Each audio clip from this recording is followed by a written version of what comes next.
और भी कंपनीज़ में मेरा जो मैं रिसर्च करता हूँ इसके हवाले से, अब एक इनपुट टैक्स है, मैं तो इनपुट टैक्स 6 महीने में ले सकता हूँ, लेकिन जो मेरा सप्लायर है उसको फ़ौरन जमा कराना है, तो अब ये मिसमैचिंग तो होगी। और इसके अलावा भी इसी तरह बहुत सारे प्रोसीजरल मैटर्स हैं जिसके लिए कुछ प्रॉपर नोटिफिकेशन आना चाहिए, प्रॉपर कोई गाइडलाइंस आनी चाहिए। SRO 191 है, उसका कोई हल ही नहीं है, उसका कोई, कभी वो सस्पेंड होता है, कभी वो एक्टिवेट हो जाता है, कभी 10% मांगते हैं उसमें, कभी 20% मांगते हैं, चेंज होता रहता है। तो ये प्रोसीजर चेंजेस को भी ज़रा सा मामला तो क्लियर करें। SRB FBR का मैटर है, कब से पेंडिंग चल रहा है, ये भी कोई इन मामला पे कोई हल नहीं है। आपने कहा कि 2 दिन में भी नोटिफिकेशन आ जाएगा, ये इससे पहले भी discussion thank you very much, we have understood the question, thank you. ये in principally I agree with you कि ये जो बैंड लगा वो ना होता ना जो लगा देते हैं ज़ख़म पे, उसके मैं भी ख़िलाफ़ हूँ, मुस्तकिल हल होना चाहिए। लेकिन मैंने बताया ना 191 is now history and we have gone into that 1% tax. अस्सलाम वालेकुम जी, I am Khalilullah Shaikh. Sir आपने बड़ी अच्छी बातें की, एटलीस्ट आपने ये कहा कि we are taking steps in the right direction and the train is on the right track. I would ask you one question, do you think this amnesty scheme is a step in the right direction? क्या ये दुरुस्त किबले की सिमत है? Instead of identifying those national saving schemes and the banking deposits that have been accumulated through tax evasion and corruption, हम मज़ीद amnesty दे रहे हैं, क्या ये ठीक है? देखो यार, बात ये है कि कुछ चीज़ें जो है ना उनकी मुरम्मत हो सकती है। जैसे घर की खिड़की टूट गई ना आपके कमरे की, तो आप 2 दिन अब्बा के कमरे में सो जाएंगे और खिड़की उतार के उस पर मज़दूर 2 दिन काम करते रहेंगे, ठीक है ना। या वॉशरूम ख़राब हो गया, बेसन जाके भाई के कमरे में मुँह धो लोगे। लेकिन अगर कोई चलती हुई ट्रेन की कोई चीज़ ख़राब हो जाए ना तो बड़ी मुसीबत पेश आती है। अगर तो कोई ऐसी चीज़ ख़राब हुई जैसे उसका बिजली का बल्ब ख़राब हो गया तो चलो ठीक हो गया, ऐसी सिस्टम ख़राब हो गया। लेकिन अगर उसके कोई इंजन में ख़राबी है ना तो उसको आप बग़ैर रोक के ठीक नहीं कर सकते। तो ये जो रेवेन्यू जो इकट्ठा करना है ना, इट्स ए मूविंग ट्रेन। इसकी ख़राबी को ठीक करना जो है ना वो बड़ा मुश्किल है। ट्रेन रोक नहीं सकते, रुक गई तो रुक गई, गड़बड़ हो जाएगी। सो जो मैं आपको बता रहा था कि ज़िया अभी भी है, अच्छी बात यह है कि एहसास ज़िया पैदा हो गया। So you have to live with little bit of abrasion here and abrasion there till such time as the whole of the house is put in order, but your objection is well taken. My name is Saifuddin Adeeb. Chairman साहब, आपसे 2-3 बातें करनी हैं। हमारे दोस्त खलीलुल्लाह शेख ने कहा amnesty के हवाले से, उसमें मेरी एक छोटी सी गुजारिश है।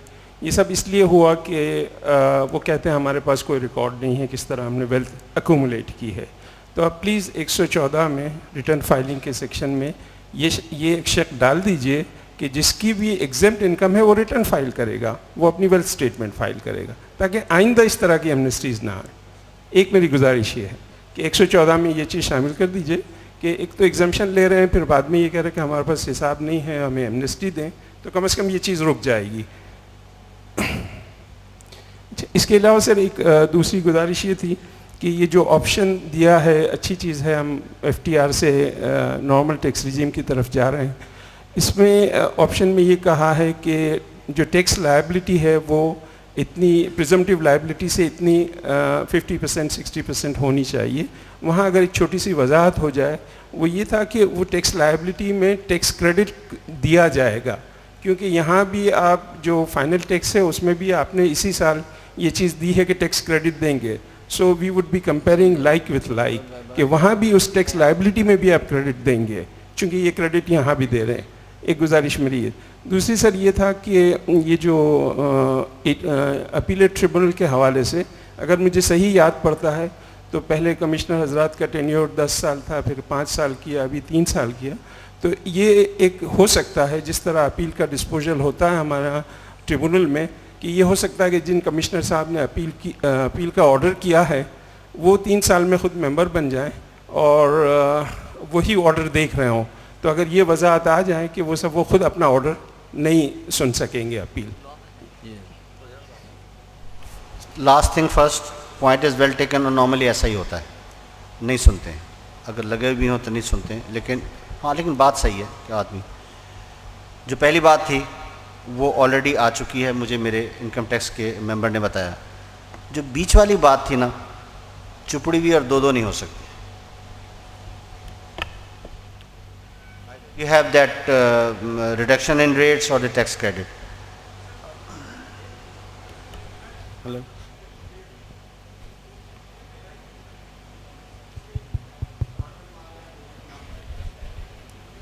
Sir, My name is Excuse me. Khurram Iqbal. sir, my name is Mohammad Ali. Sir ये पगड़ी का सिस्टम एक एक मकान मालिक जो है वो 10-10, 15-15 बिल्डिंग रखता है और रसीद बदली के पैसे लेता है, बहुत पैसे इसके अंदर जो टैक्स नहीं देता। वो FBR एक कानून के ज़रिए ख़त्म कर सकता है पगड़ी का सिस्टम, और ये जुर्म करार दे सकता है। या 2005 से जिन्होंने बदनीयती से पगड़ी की बिल्डिंगें ली, लोगों का जीना आराम किया, FBR हमारा एक कानून के तहत ये कानून ख़त्म बना सकता है कि लोगों की जान छूटे। Thank you. जी क्यों नहीं बना सकता, हमारी भी ख्वाहिश है, तो अब चलें उस तरफ भी चलें ना, देखिए निकले हैं। बट वी ऑल्सो रियलाइज कि जो रियल एस्टेट में जो इन्वेस्टमेंट्स हुई हैं वो टैक्स नेट से बाहर हैं, जैसे शब्बर जैदी साहब ने भी कहा था, तो we are moving in that direction. जी thank you. My name is Khurram Iqbal. Sir मेरा क्वेश्चन शब्बर साहब से है। सर आपने कहा कि पाकिस्तानी नेशन को टैक्स देना चाहिए। खुर्रम आप बाद में कीजिएगा, अगर शब्बर से करना है तो अभी सिर्फ चेयरमैन साहब से क्वेश्चन कर लें। नहीं बाद में कर लें, चेयरमैन साहब के क्वेश्चंस कर लीजिए क्योंकि उन्होंने जाना है, नमाज के बाद कर लेंगे। एक्सक्यूज मी, मेरा सवाल जी Zubair Ahmed from PSO। Excuse me, my name is Zubair Ahmed from Pakistan State Oil. ये जो सेक्शन आया है जिसमें ट्रेडर्स और डीलर्स के ऊपर 1% सेल्स वैल्यू का, ग्रॉस सेल्स वैल्यू का लगाया गया है, इसमें ये आने के साथ साथ कुछ एग्जम्पशंस भी आनी चाहिए थी जो नहीं आई हैं, जिसकी वजह से वो लोग जो ऑलरेडी फाइनल टैक्स में आ रहे थे किसी भी वजह से उन पर फर्दर टैक्स लग रहा है। जैसे मिसाल के तौर पे जो 156A सेक्शन है डीलर्स के लिए, वो ऑलरेडी डीलर्स का मार्जिन 10% पर टैक्स होके वो फाइनल टैक्स हो जाता है। अब अगर कोई भी ऑयल मार्केटिंग कंपनी अपनी डीलर्स को बेचती है प्रोडक्ट, तो वो 10% उसके मार्जिन पर प्रोडक्ट करती है, साथ में 1% भी अगर लगाएगी तो ये एडिशनल टैक्स हो जाएगा, जो कि उसको मतलब उसका कोई टैक्स बनता नहीं है। इसी तरीके से ऑलरेडी जो ऑयल मार्केटिंग कंपनीज़ हैं, क्योंकि इनका मार्जिन बहुत रेगुलेटेड होता है, तो ये टर्नओवर टैक्स 0.5% इनके लिए पहले ही रिड्यूस कर दिया गया था। नाउ ऑयल मार्केटिंग कंपनीज खुद भी डिस्ट्रीब्यूटर्स हैं। Can you B brief on this please? Yes sir, oil marketing companies खुद भी डिस्ट्रीब्यूटर्स हैं, तो वो भी अगर पीछे से रिफाइनरी से परचेज करती हैं तो एज पर लॉ उनको भी 1% लग जाएगा, तो वो भी उनके मार्जिन से जो है। थैंक यू तो ये एग्जम्पशंस आनी चाहिए लॉ के अंदर सेकंड शेड्यूल में। ठीक है, the points have been noted. Now one last question please. Hello hello, अस्सलाम वालेकुम। मेरा नाम सैयद मोहम्मद अकबर है, मैं पाकिस्तान सिक्योरिटी प्रिंटिंग से मेरा ताल्लुक़ है, और जो चीज़ मैं ऑब्ज़र्व कर रहा था कि यहाँ पे दो इश्यूज़ को मेनली हाईलाइट किया गया है बजट डेफिसिट के अंदर, एक तो टेक्सटाइल सेक्टर और दूसरा पावर सेक्टर। मेरी नज़र में एक तीसरी भी एलिमेंट है जिसको कि इग्नोर कर दिया है, इवन शब्बर ने भी इग्नोर किया है, कि करप्शन। और जिस तरह से बात की गई है, करप्शन को कंसीडर नहीं किया गया कि किस तरह से इसको एलिमिनेट किया जाए, क्योंकि टेक्सटाइल सेक्टर जिस तरह बार बार आपने बात की कि टैक्स नहीं दे रहा, टेक्सटाइल सेक्टर इस वक्त वैल्यू एडेड चेन का हिस्सा है, और अगर आप देखें तो एक फ़कीर भी अगर कुछ ख़रीद रहा है तो वो उसमें आपको टैक्स दे रहा है। ये एक अलग बात है कि अगर लोग question please, can you raise the question? आप सवाल कीजिए सर। बस मेरी क्वेश्चन सिंपली यही है कि जो करप्शन है इसको एलिमिनेट करने के लिए कुछ स्टेप्स लेने चाहिए। Okay, thank you. चलिए विद लास्ट क्वेश्चन जी, बस वी कांट हैव सैयद साहब, we can't have two opinions on that.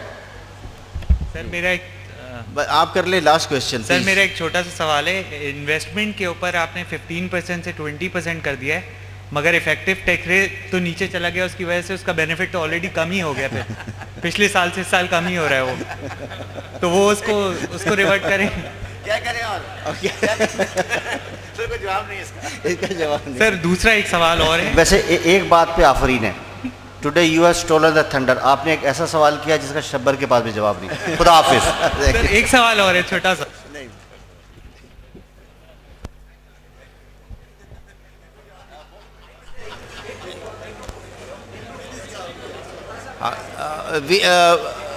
please reassemble after 10 minutes after the prayers. 15 minutes after the prayers. So we'll reassemble at 10 minutes to 8.